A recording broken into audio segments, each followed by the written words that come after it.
Good afternoon. Welcome to the Freedom and Wealth Podcast. This is your host, Brian Nicolason. Today is Thursday, March 19th. Today has been a very interesting day in the markets following a very interesting couple weeks. We are officially crossing below the 200-day moving average with the S&P 500. So if you're one of our clients, you know exactly what that means. It means we're going to be reducing equity exposure.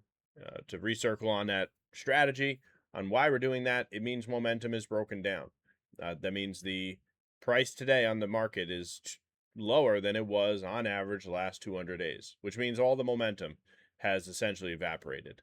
If you wanted to use the 50 or 100-day moving average, those would be indicators that momentum was breaking down. The 200 to me is a indication that momentum has broken down. And that's where we sit today. Now, we all pretty much know the reasons. It has nothing to do with the earnings. It has nothing to do with the trajectory of artificial intelligence or technology or productivity gains or the U.S. economy at all. All those things are wonderful. The estimates for S&P 500 earnings growth is between 13 and 15% this year. We've seen some minor reduction from a couple of the big houses on Wall Street based on the war. But outside of that, earnings trajectory looks great. We were listening to the NVIDIA conference, and they just announced that instead of a $500 billion back order on their chips, they have a $1 trillion back order, speaking to the CapEx in the artificial intelligence build out.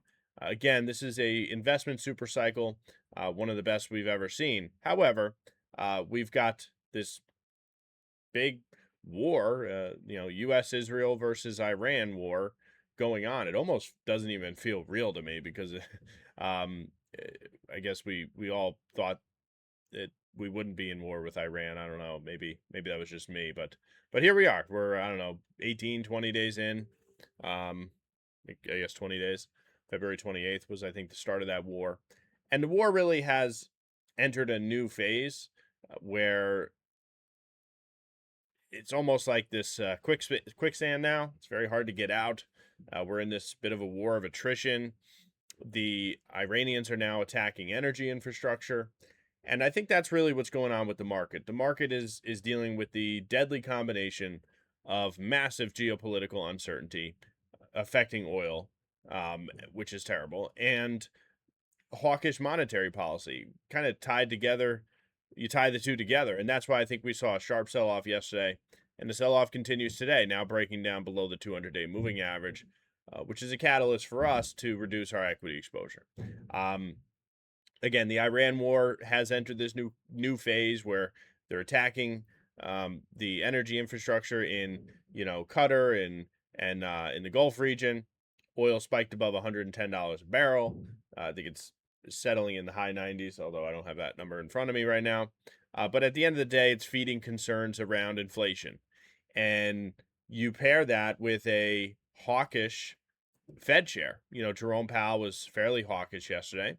The SEP came out, and their projections are for only one rate cut in 2026. This is the second straight meeting where he has not cut rates.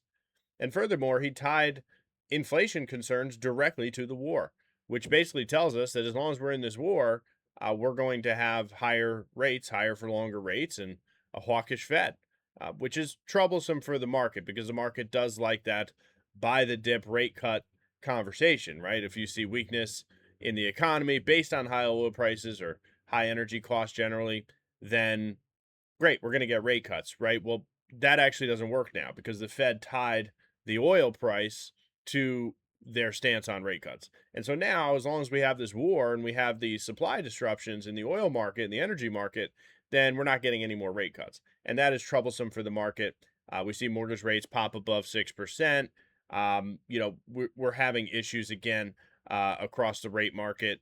And this has been troublesome for risk assets, gold, silver, as well as equities. I think I touched on this earlier. We're seeing a couple of the big houses reducing forecasts for S&P 500 earnings growth, although I think that is on the margin. I think most of the forecasts are still between 13 and 15% earnings growth this year, which would be tremendous and which would support a very good year. So again, we're still net positive.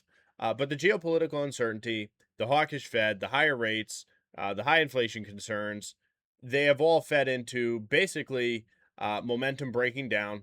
It is broken down significantly, and there really is no positive catalyst to get us out of this doom cycle. And that's kind of where we are. There's technical selling that's kicking in. We're going to be part of that technical selling this afternoon. But you're seeing again technical selling across the market based on multiple thresholds and multiple criteria and different, hedging and trading strategies that are now breaking down. So we're getting into this point where it's not great. And if we see further escalation in Iran, then it's really not going to be good. So for all those reasons, it is why it's not actually why. So for all those reasons, our decision is supported, I should say. But our decision is made because of the technicals.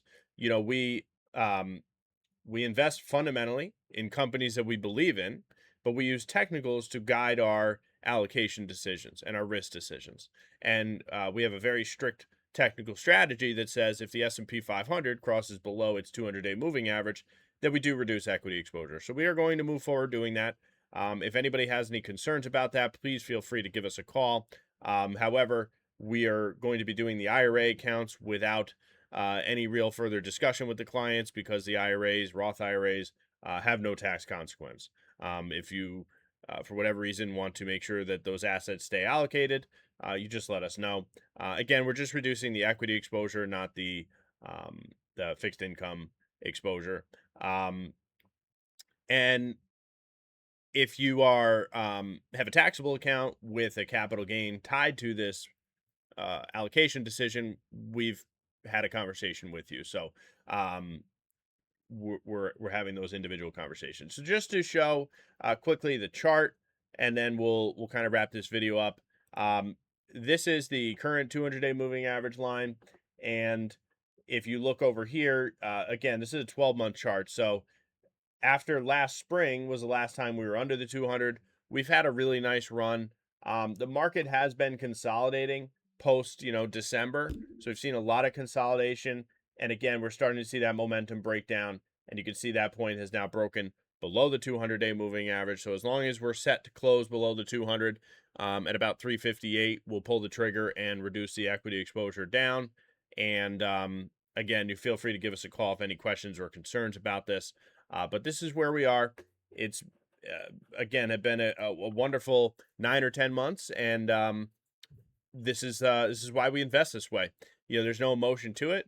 We have a strategy. We're sticking to it, and we're going to put the tourniquet on, stop the bleeding, and just make sure that if this does turn into a debacle where we lose 10, 15, 20% in the market, that our clients, who many of them are very close to retirement, don't have to deal with that, and they can sleep well at night. And that's, again, to rehash it, we stay invested, we invest fundamentally, we invest in companies and themes that we believe in, but when the momentum is breaking down and the market is selling, there's no reason to ride that to the bottom. And everything out there is flashing negative, whether it's geopolitical, rates, inflation, economy, unemployment, you name it, it's all negative. We'd like to see some positive catalysts come back in the market that will fuel the momentum. That'll fuel a consolidation and break back above that 200, which will give us our signal to buy back in and then remain invested, hopefully through the end of the year. But that's where we are. Feel free to give us a call with any questions. And as always, thanks for joining. We'll talk soon.